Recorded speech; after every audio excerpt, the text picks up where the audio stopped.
हमारे पास एक कंप्लेंट आई थी जिसमें कंप्लेनेंट ने हमें बताया कि उसने एक ANN कैश मित्रा करके एक लोन ऐप इंस्टॉल करी थी जिसमें उसने 36,000 का लोन अप्लाई करा और 22,000 उसके खाते में आ गए। और उसके कुछ दिनों के बाद में उसे कॉल आने शुरू हुए अलग अलग नंबर से, जिसमें उसको एक्सटॉर्ट किया गया कि अगर वो पैसे और उनके खाते में नहीं जमा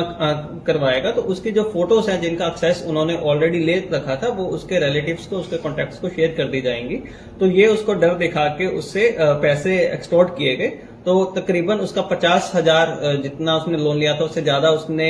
पैसे वो दे चुका था और उसके बाद उसने पुलिस में कंप्लेंट दी। तो जैसे ही हमारे पास कंप्लेंट आई हमने साथ के साथ इसमें FIR दर्ज करी चीटिंग, फोर्जरी और ऑर्गेनाइज्ड क्राइम के BNS के सेक्शंस के तहत। और हमने इन्वेस्टिगेशन के दौरान जिस नंबर से उसको कॉल आ रही थी उस नंबर का हमने टेक्निकल एनालिसिस करते हुए हमारी अलग अलग टीम्स इसमें दिल्ली, बॉम्बे,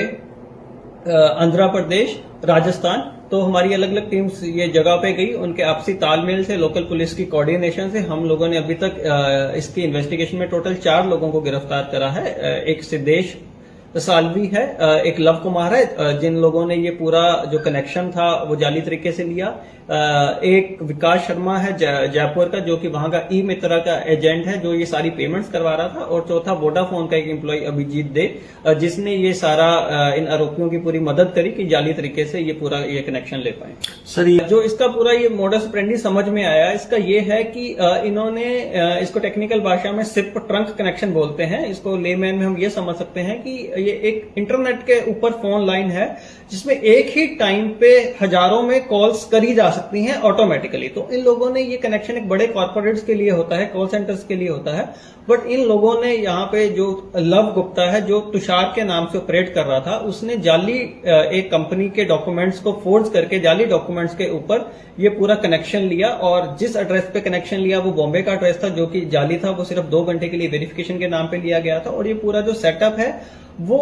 आंध्र प्रदेश के मंगलागिरी में एक पाई डाटा सेंटर में इंस्टॉल किया गया था और उसके बाद ये VPN यूज करके फॉरेन सर्वर्स के थ्रू ये कॉल्स राउट हो रही थी। तो इसमें जो वोडाफोन की काफी उनके तरफ से लैप्सेस पाए गए, उन्होंने बिना डिलीजेंस के एक कनाइवेंस के तहत ये कनेक्शन दिया जिससे एक दिन में 10,000 लोगों को कॉल किए जा रहे थे अलग अलग साइबर फ्रॉड के लिए। तो इस तरीके से ये जो वोडाफोन का एम्प्लॉय है उसको भी हमने इसमें अरेस्ट सर ये लोग किस वाला केस है। इसमें इन्होंने ये लोन ऐप फ्रॉड के नाम पे किया जिसमें ये लोग विक्टिम को एक्सटॉर्ट करते थे कि जो उनकी फोटोज का एक्सेस है वो उनके रिलेटिव्स को भेज देंगे उनको मॉर्फ करके। तो उस ऐप में ये लोगों से पैसे लेते थे, बट जो और भी लोगों को कॉल करते तो अलग अलग तरीके के साइबर फ्रॉड से कॉल करते थे। जैसे